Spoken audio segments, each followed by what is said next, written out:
Yeah, well, thanks very much indeed for asking me to come and talk to to you all, and thanks for coming on such a hot day. It must be so tempting just to be outside and sunbathing at lunchtime. As Brigitte has said already, I'm actually a clinician. I work with small preterm babies predominantly, and that has always been the driving force and motivation really for my interest in science. Trying to improve the lot of small babies who are born, and what I hope to be able to convey to you is how, if starting off with that interest actually led to implications for which are broader than that, but the talk still is going to be very focused on babies. So I'm going to talk in really in three sections. So I'm going to give you a bit about the scientific background and my personal background as a sort of backdrop to where the story starts and how it develops, and then point out specifically what I think have been the pivotal moments and the catalysts and triggers to moving into a different kind of approach in work, rather than focusing constantly on discovery, but moving more into translation of those discoveries. So what the catalysts and triggers were to that commercialization and entrepreneurship, and then briefly to tell you about where we're up to in that process in terms of the startup company. So I started off in life in the frozen north in Oldham in Lancashire, which is famous for its entrepreneurship actually, because it was at one time in the 19th century it produced more cotton than any other town in the world. But of course since then, like any company, you have to be dynamic and change to economic circumstances, and Oldham really hasn't done that. So I'm sad to say that nowadays it's not really the pinnacle of entrepreneurial achievement that it might have been at one time. And so pretty quickly I left and ended up in this place, Cambridge. Saying goodbye to my business kind of background and going along an educational route, I suddenly ended up at university.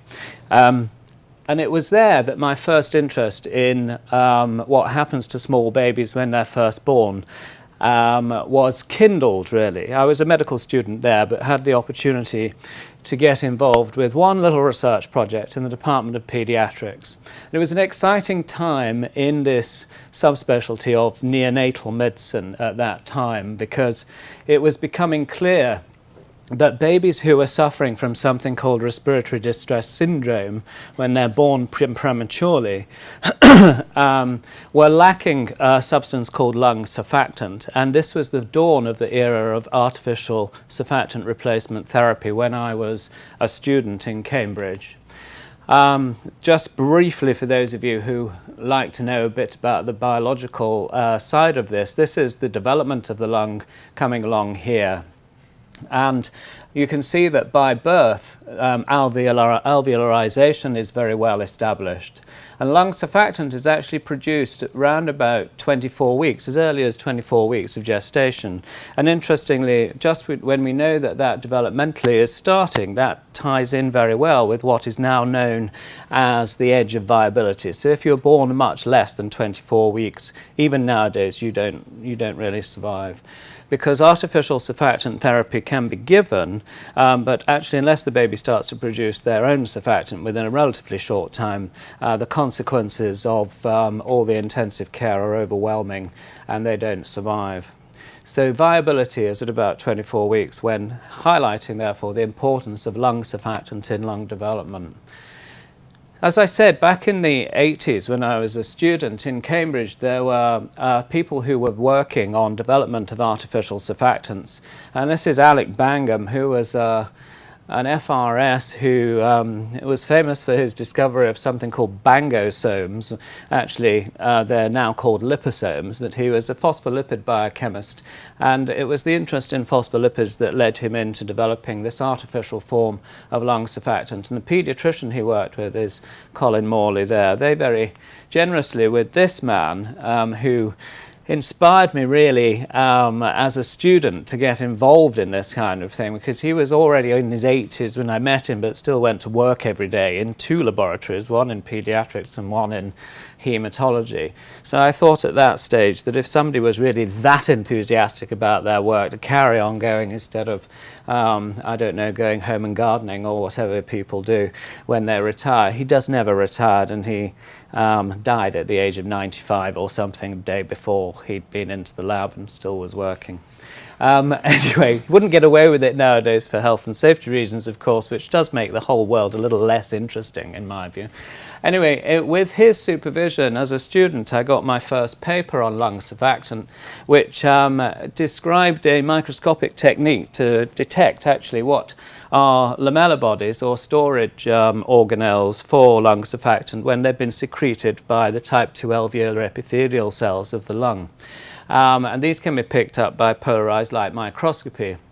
And all these characteristic particles with this what's called a cross of polarization show birefringence, and that was a rapid way of detecting in amniotic fluid lung surfactant. So you could say pretty quickly when the baby was born, take the amniotic fluid, that a sample, and look down the microscope and say, yes, this baby's actually got enough surfactant. That was important because in the days of first administrations of artificial surfactant, we didn't know whether giving the artificial surfactant to babies who might not need it would have been harmful.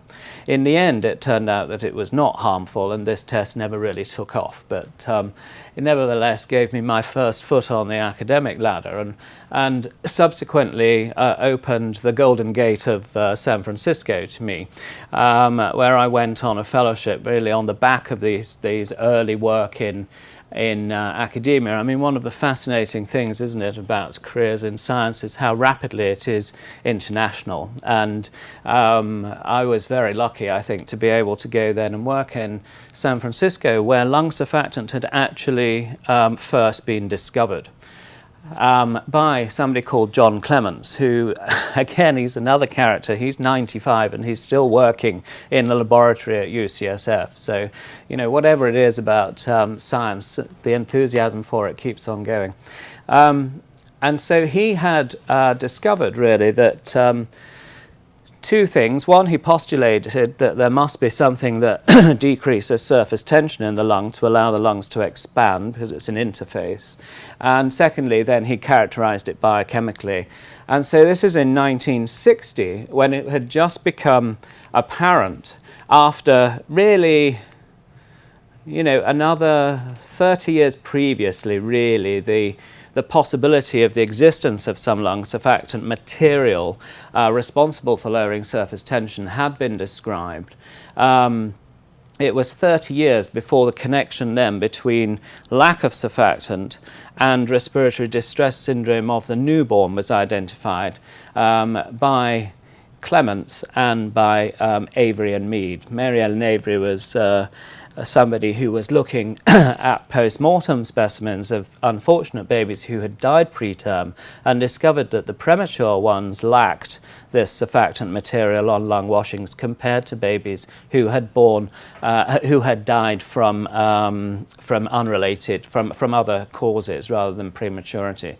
So the point about that is, therefore, the connection was made between a surfactant deficiency and respiratory distress syndrome as far back as 1960. It was absolutely established in humans.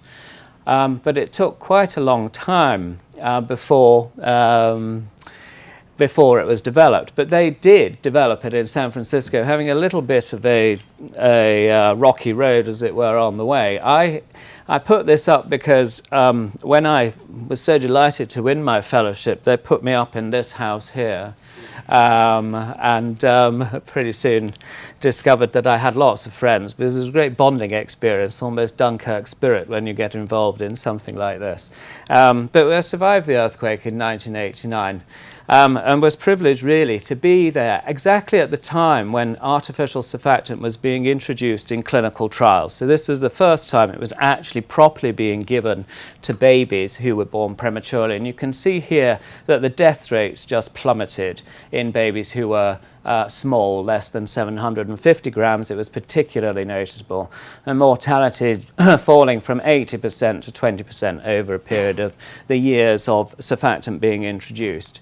So that first trial was 1991. I remember I told you that the proof of concept was 1960. So this is 31 years it took to get to this point. And I was really inspired by this story because this seemed to me to be a story where basic research in the laboratory had been translated and resulted in the saving of lives, lives of course which then would live for 70 years because these were young lives. All that benefit for humanity arising out of basic work in the laboratory translated into. So my ambition became to kind of replicate that, but obviously this had been done already. But it wasn't a perfect story because actually, even though respiratory distress syndrome, this condition was treated very well by artificial surfactant therapy, and the babies would survive. Of those that survived after birth at less than 28 weeks of gestation or so, more than half of them developed chronic lung inflammation and an emphysematous kind of picture, which led to their dependence on oxygen for many years, sometimes way into early childhood, 3-4 years. I mean, the good thing is that if they made it through early childhood without succumbing to other illnesses, because unfortunately with problems of the lungs like this, trivial infections with viruses could land them back into pediatric intensive care and on a ventilator. The potential of growth in the lung was huge. So unlike adults who can't grow out of emphysema, babies who have this emphysematous picture can. And so nevertheless, it tells us that our surfactant therapy is not perfect because even though we're reducing death, we're increasing morbidity. And so a large number of babies are surviving, but with this chronic lung problems, and some of them succumb later on as a consequence. And in fact, here are the statistics. It shows you that in various centres, so up to 60% are still in oxygen at 36 weeks, and many of these babies will go home in oxygen and require an awful lot of support, with all the attendant costs and problems that implies with problems with neurodevelopment, problems with integrating at school. All kinds of societal burdens arise as a consequence of chronic disease of this kind. So to go back to the idea of trying to improve this, you have to remember that surfactant is not just lipid, and the artificial surfactants that were first produced consisted just of phospholipids, and that did the job of decreasing the surface tension. But in fact, as more was learnt, it's clear that there were 4 associated surfactant proteins, imaginatively called A, B, C, and D. B and C are very hydrophobic and closely associated with the lipids. And when natural surfactants started to be isolated from animals, in fact, surfactant was purified from calves, from pigs, and from cows. Those surfactants, which were then being produced, had these B and C proteins in it. But A and D, the other, and in fact more prevalent surfactant proteins, were very water soluble and separated out from the surfactant in the course of that purification. And so there's no surfactant at the moment that actually contains A or D. So these are the animal surfactants which are now used. It was clear that the ALIC and the Exosurf, just phospholipid containing surfactants, were not as effective as animal extracted surfactants which contained B and C, and so they had been rapidly superseded by these other surfactants. Nevertheless, we still have over half of our babies being born very preterm, less than 28 weeks, who are developing very severe chronic lung disease. And I think it's very relevant that these surfactant preparations currently don't contain SPA and SPD, because it's clear now that these molecules, I'll tell you a little bit about them quickly, they are called collectins because they're collagenous molecules with carbohydrate binding domains, which associate into trimers and then into higher order oligomers. And the difference between SPA and SPD, one of the differences is this different orientation of the geometric orientation of the carbohydrate binding domains, and that broadens the specificity for their target ligands on the surface, the carbohydrates on the surface of bacteria, viruses and fungi, which they can distinguish from native human, as it were, mammalian carbohydrates because of the different structures which are common to bacteria, viruses and fungi, but not, well, there are high mannose variety on mammalian cells and different on bacteria. So these molecules act like primitive antibodies, being able to distinguish in this primitive way by pattern recognition self from non-self. So they are in fact immune molecules and play a very important role in the alveolus. This is demonstrated here. That they consort with alveolar macrophages by binding and opsonizing bacteria, promoting rapid clearance of pathogens from the respiratory tract without recourse to triggering an inflammatory reaction, which might impede respiratory exchange by the accumulation of a lot of inflammatory cells. And so these molecules not only are immunomodulatory and acting in the first-line host defense, they're actually very important in maintaining the lung in a non-inflamed and a non-infected state without recourse to triggering a secondary inflammatory reaction. So they have a whole range of these kind of functions which I've just described, which puts them actually in a category of proteins, particularly for SPD, which makes them critical regulators of inflammation in the lung, so much so that SPD, which is my favorite protein and the one that I'm going to talk a little bit more about, is when it's knocked out in mice, these mice spontaneously develop emphysema because they develop chronic lung inflammation, and this leads to degradation of the alveolar septae and an emphysematous lung. So that really emphasized to us. This was while I was in San Francisco, actually on a second visit, not in 1989, but when I went back for a 4-year fellowship. This is when this discovery was made about the critical role of SPD in inflammation. So going back with the clinician's hat on, what is it that actually causes the chronic lung disease in respiratory distress syndrome? Well, it's absolutely clear that inflammation plays a big role in that. Inflammation is a consequence of oxygen toxicity by supplemental oxygen administration, and the consequences of ventilation, which is the physical pressure-induced injury on the lung, which leads to inflammatory reactions or after lung injury, and the problems with infection antenatally can also massively contribute to the development of chronic inflammation in ventilated preterm infants.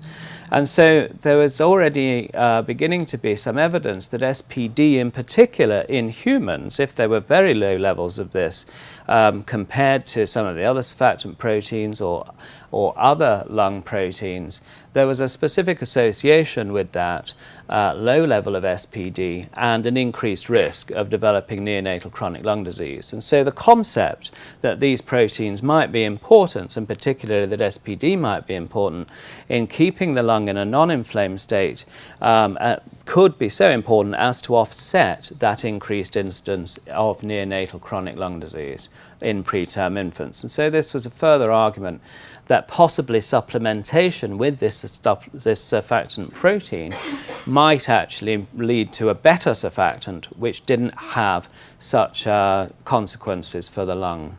Now, that was backed up with some animal studies, and After San Francisco, I came back to the UK, to Oxford, where I worked there with somebody called Ken Reed, who's another FRS, but whose favourite molecule in the world happened to be SPD. So I suppose that shows that if you want to do something, go and work in the best places for what you're particularly interested in. There we had the idea that instead of trying to reproduce the beneficial effects of the whole molecule, which is a rather large molecule, that we might try and generate a recombinant fragment of this and see whether that molecule had the same biological profile that could be helpful therapeutically, because generating a molecule like this as a new drug represented far too many challenges for heterologous expression of the protein. It would have to be expressed in a mammalian system where yields are very low. And the other problem with it is because it spontaneously oligomerizes, you could never actually say what was in the tube, because it may have a molecular weight of 200, it may have a molecular weight of 1,000. In terms of regulatory authorities, the FDA would never really accept anything which you weren't able to say exactly what was in the tube. So the attractiveness of this sort of the active part of this, if that's what we had generated here, being something which we could produce much more cheaply in E. coli, was very attractive. And we characterized this structurally, solved its structure, and solved its structure when it was complexed with a simple ligand. So we know at atomic level that this artificially produced protein is very similar, well, is identical actually, to the carbohydrate binding domain of the native protein. And amongst a host of animal models, perhaps this is one of the most telling. These are mice who have got emphysema because they lack SPD. So you see here's a normal mouse with quite small air spaces. And here is the knockout mouse, which has lost all the individual alveolar septi, and this is an emphysematous lung. So what we were able to show that after only 3 weeks of therapy, the lung actually did not get that loss of alveolar septation. So it seemed to prevent emphysema very well. I got some recognition for this kind of thing, and my little children got their faces in the BMJ, and perhaps that was part of the reason why I then was able to be recruited to this chair in Southampton, which I recognized as a perfect place really to try and translate some of the basic science from that I'd been doing in Oxford in the Department of Biochemistry to the clinic, because this was obviously a clinical post that I was appointed to with access to patients. So I came to Southampton, and I was asked to talk about, now we're moving on to the entrepreneurial part of the talk. That's the personal background, how I got to where we are. But then I had to think about, well, what on earth is an entrepreneur when I was asked to give this talk, because it's all I really knew about entrepreneur is that the French didn't have a word for it. I thought, this is clearly something to do with business. And there are lots of pictures on this magazine of people who look very impressive. I chose the one which didn't look as though he'd been in the gym all day and had lots of plastic surgery. But anyway, apparently, according to Wikipedia, which I believe every word of, there are 9 characteristics of successful entrepreneurship, and these are they. So one is motivation. Entrepreneurs are supposed to be enthusiastic, optimistic, and future-oriented. They believe they'll be successful, and I think this is the critical thing. It's self-belief more than anything else, pursuing your idea, because everybody not necessarily doesn't share your view about, for example, surfactant protein D being the best things that was ever created. Now, it is absolutely clear that I've had to learn this, which is that they are willing to risk their resources in pursuit of profit. Profit was very much a dirty word in academia when I was growing up, and in the sense that, this was who would sully their hands and dirty their hands with trying to make money. That was for people in business. And it's very interesting to me, at the course of my career, how that attitude fortunately has changed.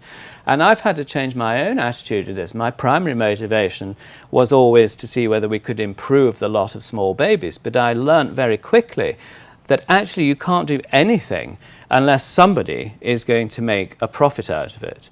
In our system, in the capitalist system, these kind of developments, drug developments, are so expensive that if there's no prospect of that investment being returned, it's just not going to happen.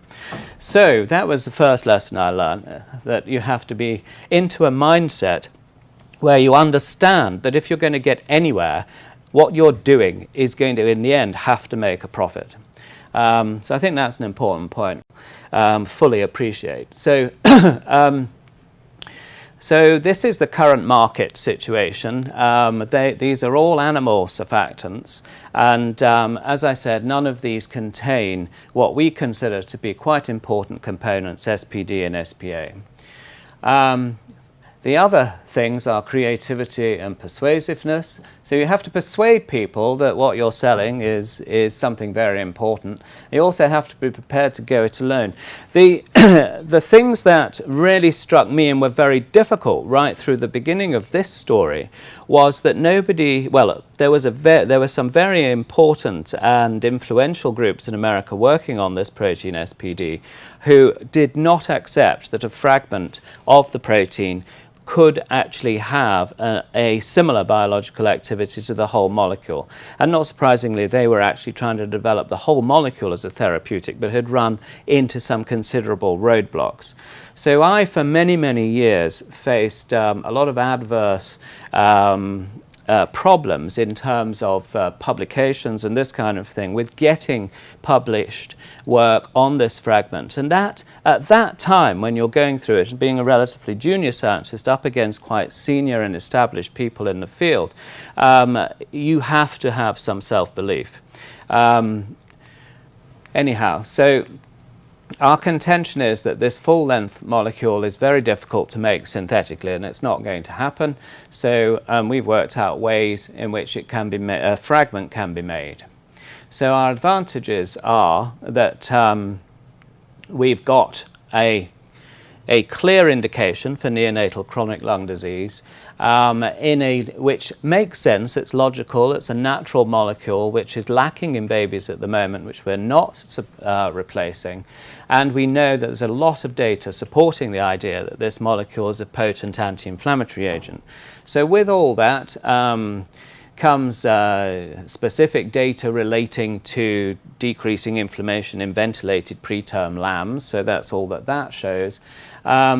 But what were the catalysts then to really getting this going? Because I have to tell you that the first discovery about this fragment being relevant and potentially applicable to chronic lung disease was filed in 2002. So what on earth has the lazy Professor Clark been doing between 2002 and 2017? That's 15 years have elapsed. Well, actually, interestingly, Brigitte, that you mentioned this Bio 2014, because that really was, I think, for me, a pivotal moment in my thinking about where we were going, because I had been here as professor for 7 years, and I hadn't really taken this that much further at all in a commercial sense. We had been doing more basic discovery work. But I was so inspired by going to this bio conference. It was a different kind of conference compared to all the scientific conferences I'd spent my life going, where I'd seen the same people year in, year out. We'd just talk about minor little advances in some. And yet here at bio, there were thousands of people having a massive impact on life out there and making new things that were going to make a difference to people's lives. And I just was so enthused about that when I came home, immediately wrote an MRC outline application to see whether I could persuade having been and talked to lots of companies there, they were fascinated by the idea, but it was at too early of a stage for them to contemplate investment. And so it was clear to me that there was no use me waiting for the technology transfer officers or the MRC technology transfer people or anybody to take this forward, that if it was going to have any legs, it needed to be driven and pushed by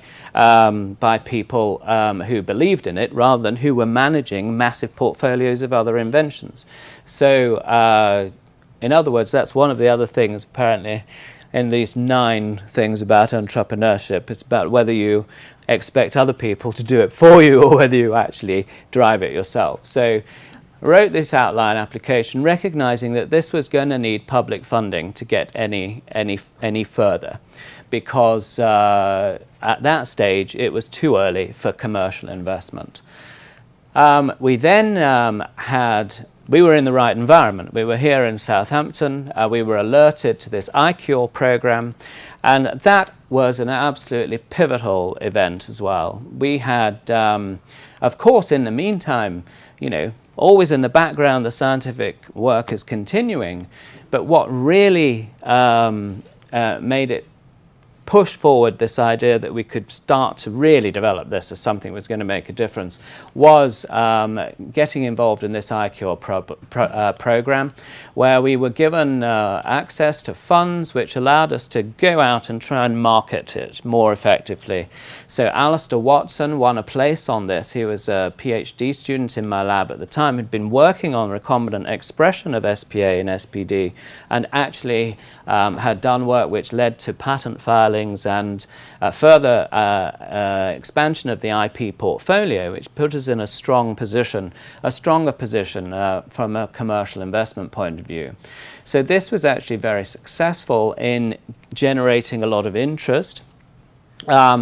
And then we went through the process of the competitive process of iCure, where there is an opportunity for a small number of the projects to gain initial seed funding investment. And we were fortunate in getting that $500,000 to initiate the process development of the commercial production of this fragment of SPD. And subsequently, that initial outline application started in 2014 after several iterations through the MRC Developmental Pathway Scheme, has now finally been awarded in principle to take us to a phase 1 safety trial in human preterm infants, which was due to start in early 2019. So these are the catalysts. Without money you can't do anything, but these I remember being the very pivotal moments, but different focus. So that has allowed us to set up a company. So now looking at the other features of entrepreneurship that apparently means that you need if you're going to be successful. Superb business skills. Well, so as an academic and a doctor, I think superb business skills are probably pretty much absent. So what you have to do, of course, is find somebody who does have superb business skills and who can run companies. So that is the point of generating a team, generating a startup company where you recruit people who are the people who actually have these skills that you need. Now, we certainly had risk tolerance because it has resulted in a certain amount of personal investment. People don't really believe you believe your own idea unless you're willing to risk anything yourself. So that's actually a powerful thing that you can do. And we've already talked about drive and proactive approaches. The thing about risk, it's very important, I've realized, is to mitigate the risk perceived by other people at every stage. And so one of the key things that's helped mitigate risk from the point of view of other people putting money into this is the focus that we have on something that we are experts on. That seems like such an obvious thing to say, but one of the mistakes that we were making before was instead of focusing on one indication, namely neonatal chronic lung disease, in which we could claim to have particular expertise on because we actually are clinicians working, we have that expertise. We were emphasizing that actually this potentially could have applications in asthma, COPD, and that was getting further and further away from our specific expertise. So that's just one thing that I think we learned through the process of going to bios and on this iCure entrepreneurial training thing, which you focus on your strengths and don't overstep your own expertise.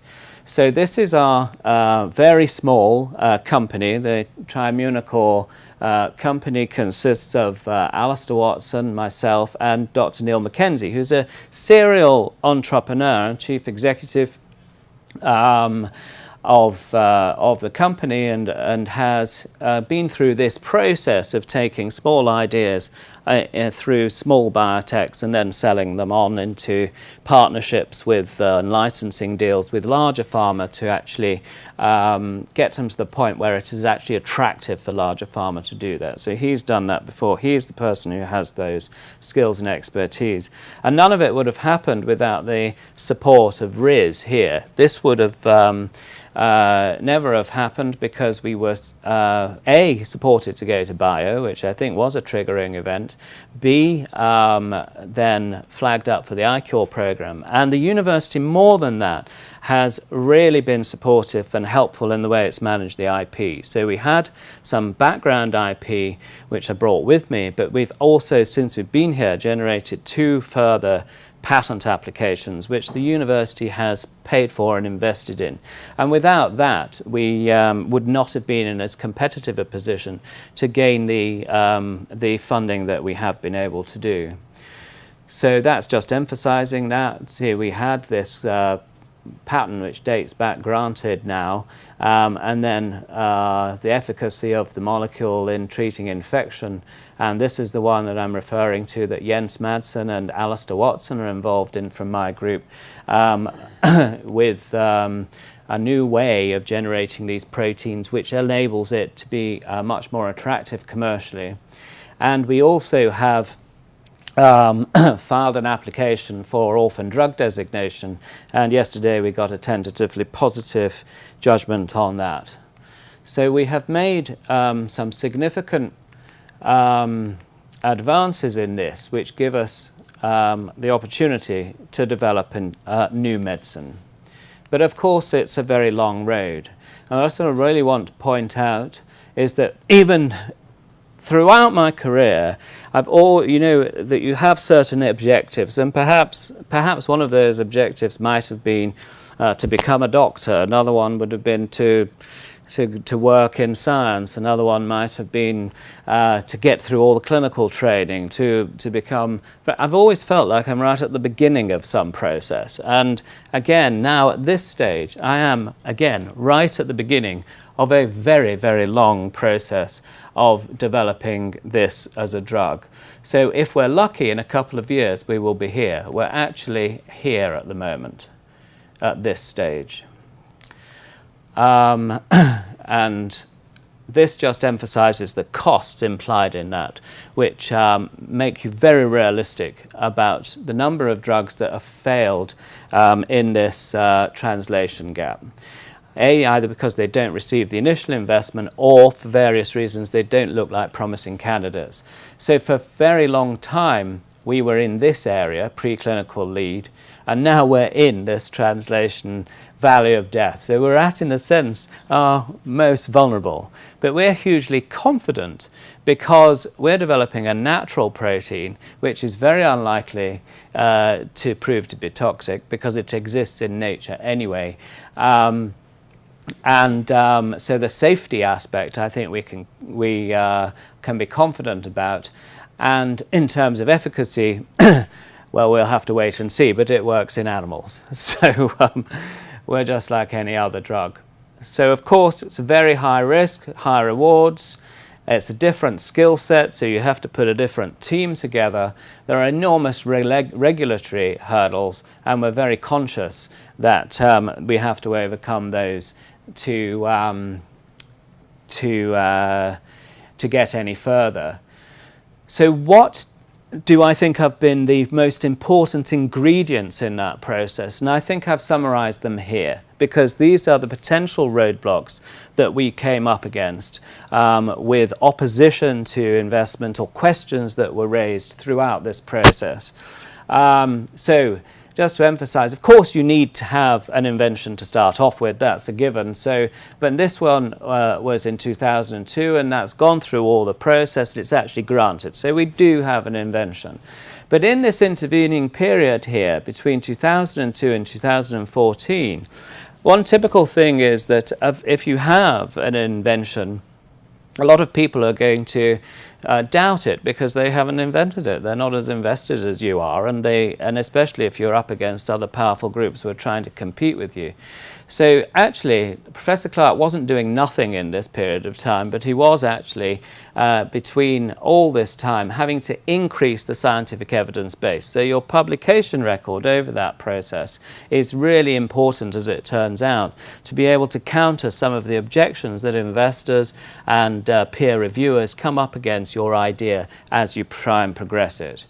And so in that period, I calculated, amongst other things that we were publishing, because you also have to carry on with your normal job, by the way, while you're doing all this, is that we have got 27 papers in scores of, well, not scores, but a dozen or more different animal models in 6 different countries, which provide evidence now that that fragment of surfactant protein D behaves in a similar way biologically, maintains the important positive and useful anti-inflammatory and anti-infective properties of the native molecule. And then, of course, the other element of the strategy, if this is granted, that will again make us attractive to investors. And certainly, if we can get beyond that and into the phase 1, first in man human, suddenly that mitigation of risk, which is so important in entrepreneurship, will be ticked for investors who would not come into this kind of process before that was done. So that's where we're up to. The last 3 features of successful entrepreneurship apparently are vision, flexibility and open-mindedness, and decisiveness. Well, you've always got to keep the big picture in mind and not get bogged down with all the frustrations of the day-to-day.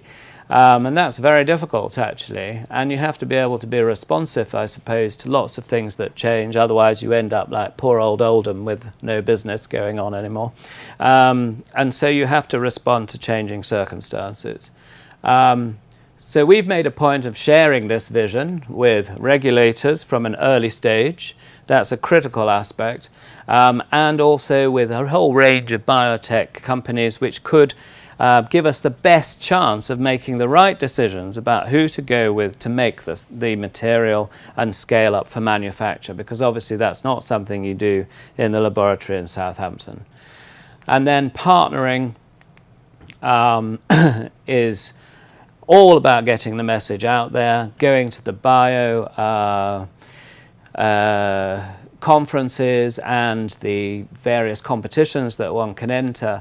And we've had very positive feedback from a whole range of potential partners, all of which then started to have this sort of what appeared to us to be a consensus view that we should focus on our strengths, develop this for a neonatal indication, and then they would come back after we've been in phase 1. So the potential of this is huge, and that's the big picture, keeping your eye on the vision. So even neonatal chronic lung disease, which is a niche market of £250 million per annum at the moment, is set to grow to about £1 billion by 2025. So that on its own has generated huge revenues for the companies in surfactant which are producing artificial surfactants. So as a business plan, that does stand on its own for the generation of one indication. But we firmly believe that having established usefulness in that indication, we would begin to have access to lots of other respiratory markets, because all of these respiratory diseases have problems with with an inflammatory reaction. And so a natural anti-inflammatory agent provides a new method of immunomodulating the progress of some of these very recalcitrant diseases, which at the moment rely entirely on symptomatic therapies. And so we've had a lot of interest from Big Pharma in this immunotherapeutic approach, potentially in respiratory disease. So that's for the future. So we're hoping, if all goes well, to get to our first product registration by 2021. So just bear in mind that at the moment, this is where we are. We haven't quite worked out what dose, we haven't quite worked out what concentration. These are the things that are ongoing right now, and so we are some way away from this. But in our defense, we'll say that if this is the developmental stages of getting a drug to market, we've started up here. We had the iCure involvement and then the set squared iCure involvement. We've now been awarded this in principle. So we're at this stage, the first clinical trial in neonates. And so this is now going to be the next critical step after we've achieved that. And then that's where we will be next. So our company, which we've just started to design a website, and so all feedback is very much appreciated because we're at the stage where we can change this. I'm already looking at this and thinking that some aspects of it are too small and some of it, anyway. So this is our new website, and at the moment we're an enormous company with 3 employees. That's me in the middle, and I deliberately chose that front cover of the Entrepreneurial magazine because I thought that bloke looked a bit like me, and he's worth more than £1 billion apparently. But anyway, and this is Alistair Watson, who is, as I mentioned before, responsible for some of the IP development, and went on the iCure thing as our project manager and is managing the process development along with the CEO Neil Mackenzie.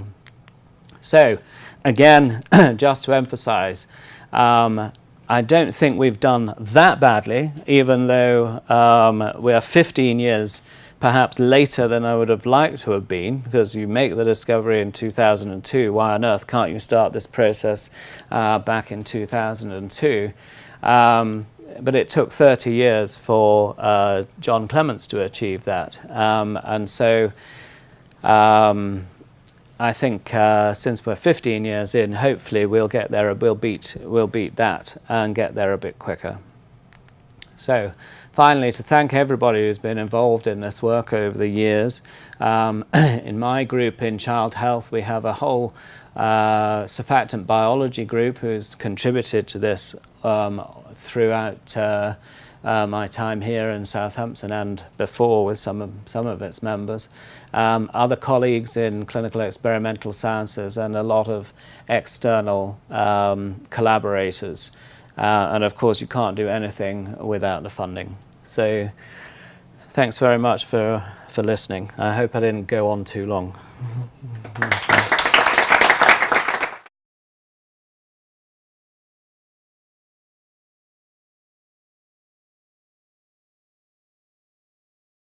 So I think I would say to engage early on is the right thing, because you start a conversation right at the beginning. And if they tell you that they're not interested at that time, but keep them informed, they may just be saying exactly that. Or they may take it a step further and give you some advice about what would it be that would make your idea suitable for their pipeline. I mean, it all boils down to people in the end and what their individual agenda and priorities are.